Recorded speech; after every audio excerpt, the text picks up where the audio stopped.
my co-host extraordinaire, the person behind the Happy Hour Network, or one of the people behind the Happy Hour Network, producer extraordinaire, our version of Martin Scorsese, none other than LeeVowell.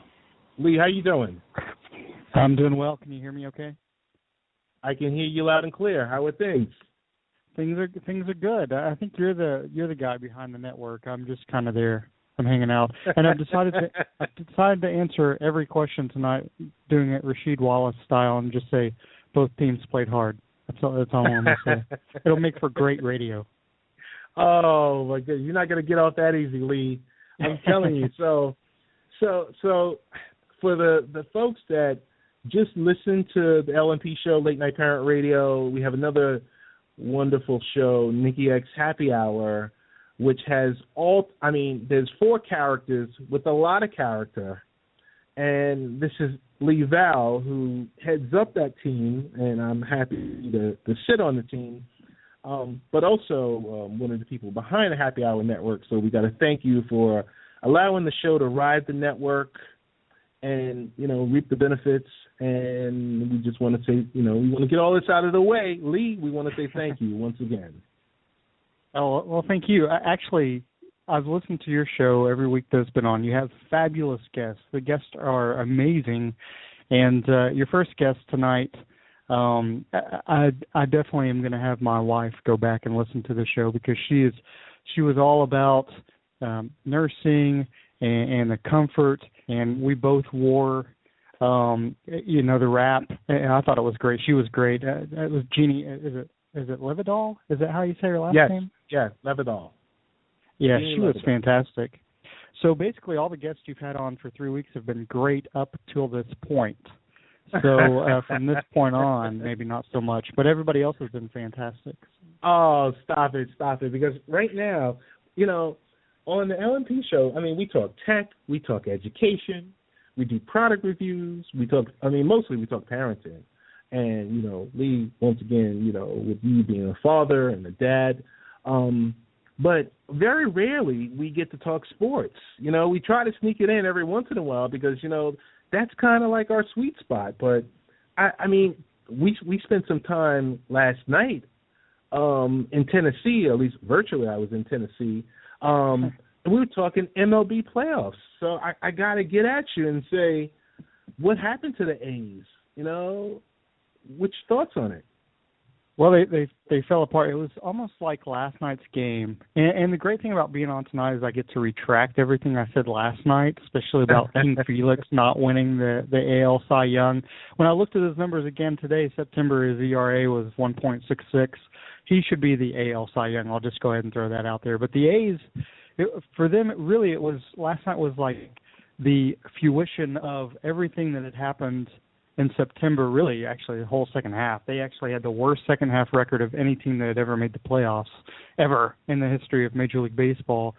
And it was almost like last night was they barely held on all season long against the Mariners. The Mariners finished one game back, and then last night, a game they should have won.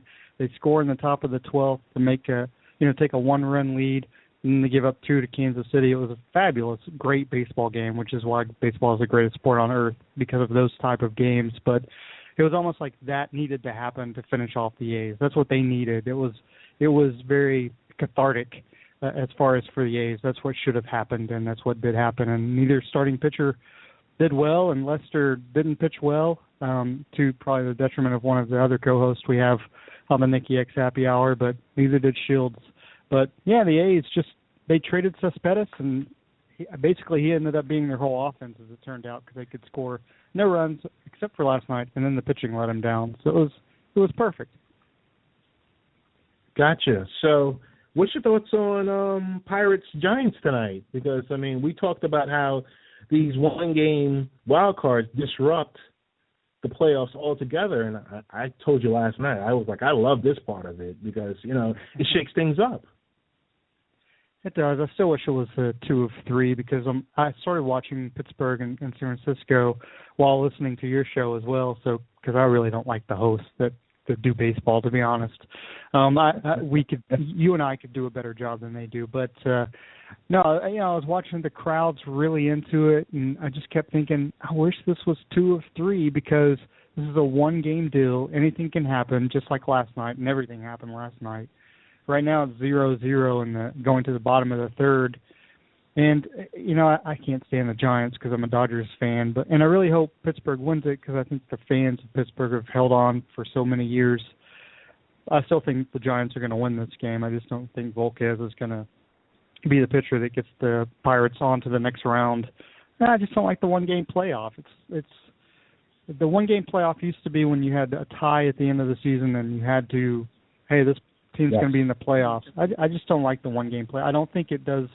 I think it does a disservice to the playoffs as a whole because I think both teams, if they made it that far, deserve to be in the playoffs. So give them 2 of 3. At least they deserve that much. So we're going to table the discussion about playoffs. Playoffs? Yeah, playoffs. So I want to really quickly, without me going against you and bristling against you like the other co-host was last night, Murph, to give me AL, NL, MVP, Cy Young, your choice. Well, we did talk last night. It was more that the discussion really came into being Kershaw didn't belong in the MVP conversation when he thought maybe in other years other pitchers belonged in that MVP conversation. That's kind of what really upset me because of any year, nobody really stood out in the National League, so Kershaw at least belongs in the conversation. And again, to me, a pitcher shouldn't win the MVP because they can only make so much of an impact. And the way Andrew McCutchen finished September batting .344, really getting his team into the playoffs, Andrew McCutchen should be the National League MVP. In my opinion, a repeat guy. He won it last year as well. Just a great player, great baseball player, and that's really what it should be. As far as the Cy Young, obviously Clayton Kershaw, he should be a unanimous decision. If anybody else gets a vote, first place vote, it's a joke. But there's always those voters out there, just like Hall of Fame. And as far as AL, I'm going to change my vote. I think it should be King Felix. I think Felix Hernandez should be the Cy Young. I thought he, without looking at the facts, maybe he didn't have a great September. Yeah, and they ended up at 1.66 ERA. Is crazy. He had one bad outing, and he, got his team close enough to actually almost make the playoffs. And if they had a better, 8-game stretch late in September, they probably would have made the playoffs because the A's were playing so badly. And Mike Trout's going to win the AL MVP because everybody wants him to. I mean, he's a great player, and nobody else, again, really stood out in the ALs to take his place, even though he had the most strikeouts in baseball this year. His average was under 300. He actually took a step back from the previous 2 years, but he's going to be the MVP, and he probably deserves it. He got his team to the playoffs, and he's a great player as well.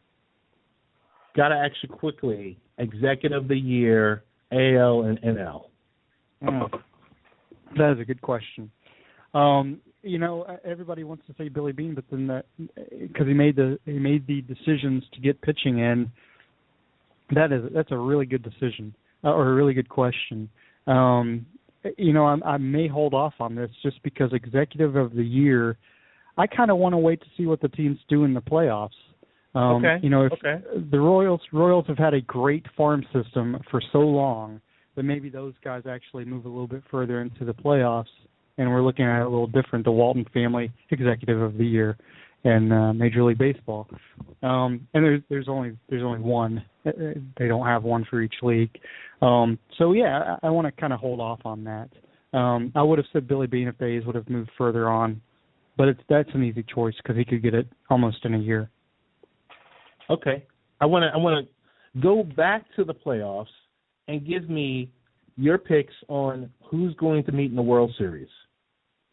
Well, not the Dodgers because I never picked for my own team. I would like to say it's a great time in the playoffs for what could happen in the World Series because we have the Nationals and the Orioles.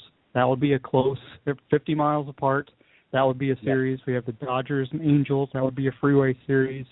Help me out here. We also have in Missouri, we have Kansas City, and then we have St. Louis. So that could also be a series. Yeah, I'm going to go with St. Louis because for whatever reason they shouldn't even play any games in the regular season. They just end up in the World Series. That's the way it should be because that's what they do every year. Best organization in baseball, hands down, the Cardinals. So I'm going to say they're in the World Series.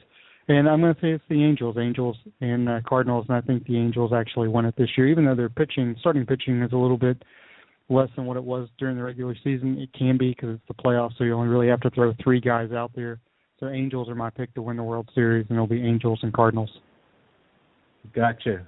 And, of course, Mike Trout would win World Series MVP, and that's what all of baseball wants. I mean, it's kind of sickening, but I'll just leave it there. I'll leave that for next week's episode of the Nikki X Happy Hour show in beautiful Oak Ridge, Tennessee. That's right. It is beautiful. It is. And I want to really quickly let everyone know that tomorrow night we're going to have, and that's the great thing about the happy hour. Tuesday nights we have Nikki X Happy Hour. Then we go to Late Night Parent Radio.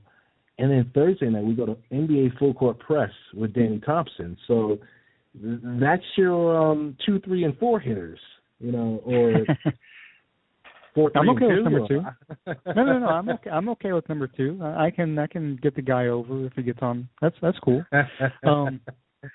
Yeah, and thank you and Danny for both being on the network, because you guys' shows are awesome. I told Todd last night during the show, I was like, have you listened to Ted's show yet? And it comes on Wednesdays, and he was like, yeah, I just haven't had Wednesday is his date night for lack of. And he was like, I really haven't had a chance.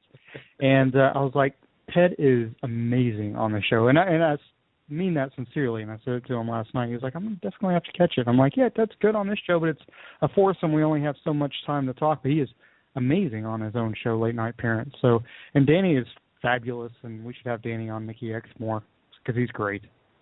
Definitely. Well, I got to say, Lee, we're about to wrap things up because management, a.k.a. LeeVowell, grants us an hour of Late Night Parent Radio. So, Lee, we want to give you a one-time.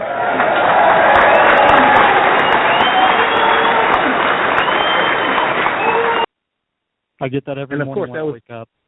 That was a little bit longer than everyone else. But, Lee, as always, let us know how we can get in contact with you, brother. Yeah, absolutely. I just want to throw this in. It'd be great if Albert Pujols of the Angels and Cardinals play in the World Series and he went to MVP because he used to play for the Cardinals. That would be fabulous. Yes. You can actually find me at NikkiX_Lee or at Happy Hour Network or on Facebook. I'm just there. Look at my name, LeeVowell. I'm always willing and open for more friends. Definitely. Lee, thanks so much. We're going to play the outro. And the outro will once again be Back in Black, which is also